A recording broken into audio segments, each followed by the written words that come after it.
Mes chers compatriotes, pourquoi le président de la République voudrait que nous puissions un tant soit peu repartir dans le passé?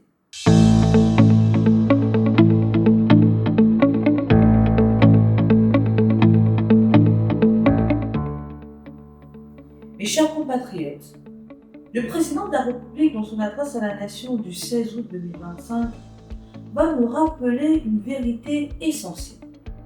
Il nous fait constater que le coup de la libération du 30 août 2023 n'est pas le premier coup de la libération de notre pays, le Gabon, que le premier serait celui de 1960.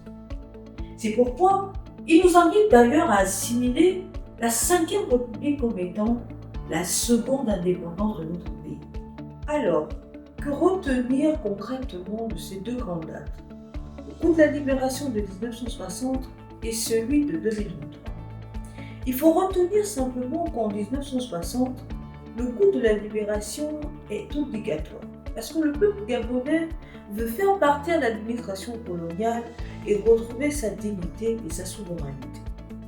En revanche, en 2023, vous conviendrez avec moi que le coup de la libération n'est plus obligatoire parce que le Gabon est déjà un État indépendant.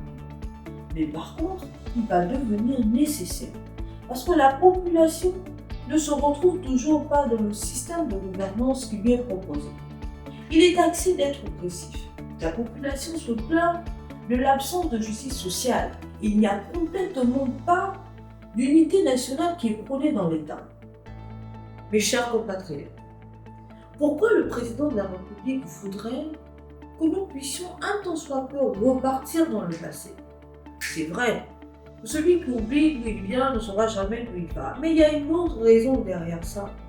Il voudrait que nous puissions nous rendre compte que notre pays est en train de traverser une ère que nous avons déjà connue.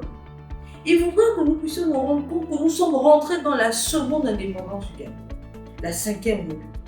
Et cette République mérite que nous puissions donner du nôtre, que nous puissions donner beaucoup d'amour afin qu'elle puisse réussir et que le peuple gabonais puisse enfin retrouver sa dignité et sa souveraineté.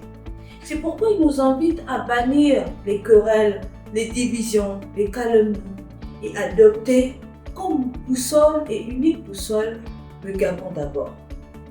Parce que c'est en mettant le Gabon au centre de nos choix, de nos décisions, que nous parviendrons à relever les grands défis politiques, économiques et sociaux qui nous attendent ici même dans la 5e République.